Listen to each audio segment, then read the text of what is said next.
Welcome back. Have you ever lost something you just figured was lost to time and you remember it, but it's been so long since you've seen anything, you don't remember what it was? Well, Teresa ran in to my old pick and my old rock book. Now, this pick, of course, has seen better days. It was seriously used. And so was this book when I was a kid and I was rock hounding, looking for crystals, arrowheads, things of that nature. But then a couple days ago, I ran into something else that went along with this gift from my grandparents. And that was this. From the early 70s, a gold pen. And you can still see the sticker stuck in it where they ripped out the price tag. This pen has never been used. So today we are going to work on breaking its cherry properly. And we are going to work it real hard.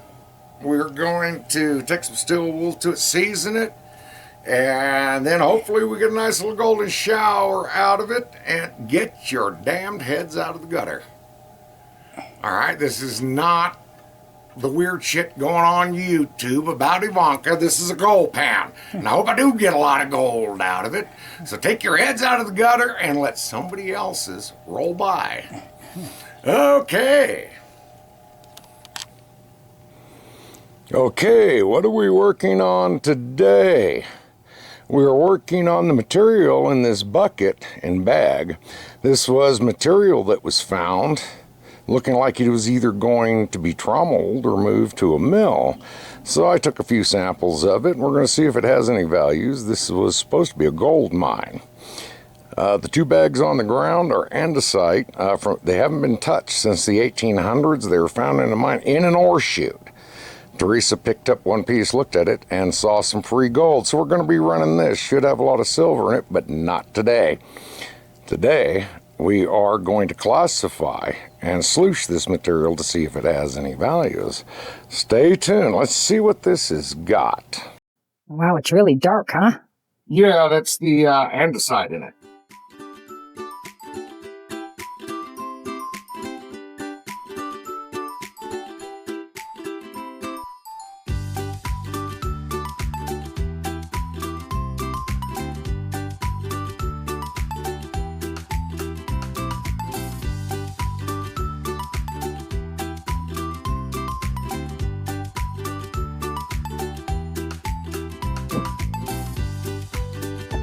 Oh, a lot of little gravels in it, huh? Yeah, it all seems to be pretty heavy. Yeah.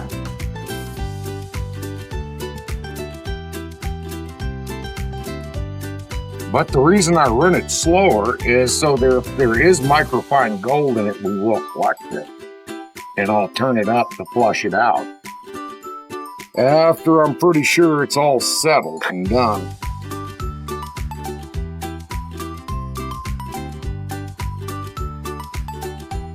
But just like in panning, in hard rock, you have to test,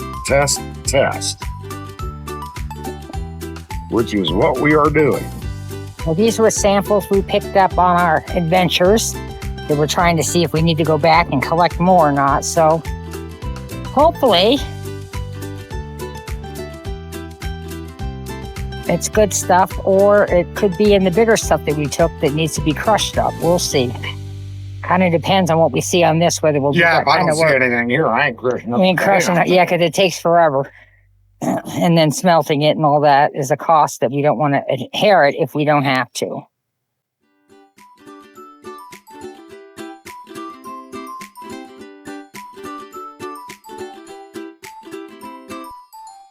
Yeah, I'm trying to see. It looks like there was anything in there. Hard to tell.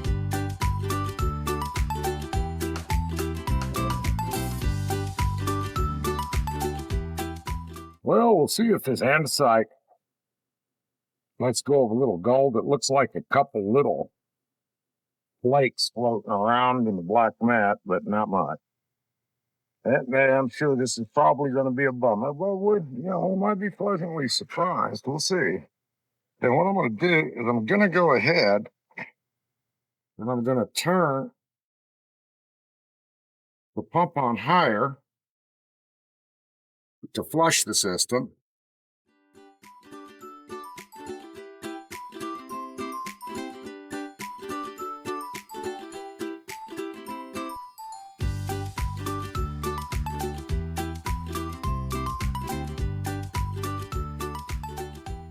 Let me see, we have the other bucket lower down there to catch everything, keep it out of the main pump, circulating pump, but also in case we have some issues or look at it later and think, maybe we should classify that down even lower, but so that we don't have the little rocks moving stuff off the mat we don't want.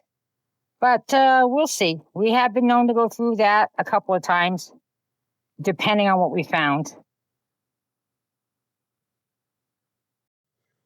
As you can see, the Grandma and Grandpa pan is being used, and there's a 15-inch super sluice underneath. So far, nothing. I don't know if we're going to find much in this material. This pan has really small ribs on it, and I'm thinking we can probably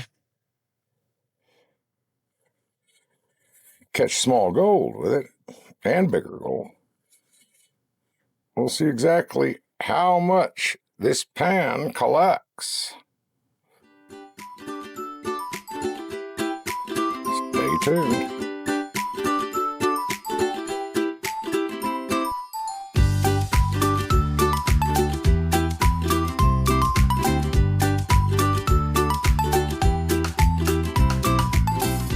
Oh, I don't know if I saw a floater flake of gold or not. We're going to put some more in and finish panning it down. But certainly nothing worth writing home about.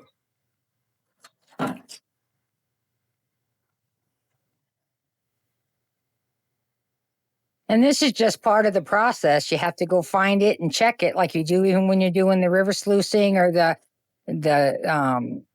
high bankers, dry running that in the desert with no water, that kind of thing. It all comes out the same. You end up panning no matter what you do. It gets panned to see where you're at.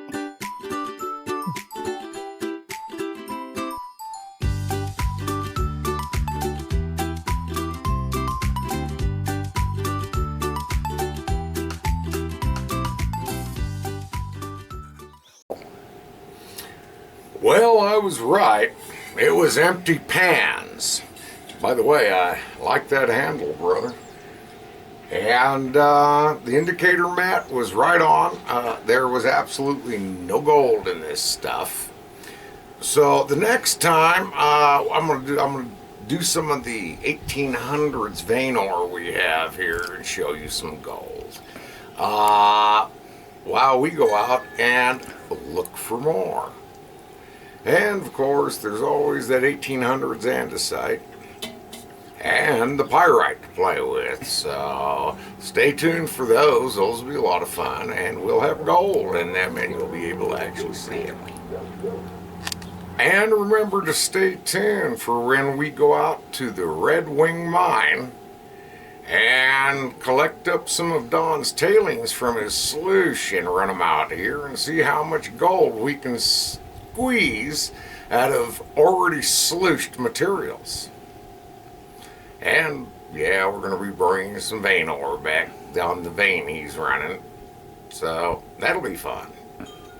All right, smash, slap, kick, punch a button, and stay tuned for the next one.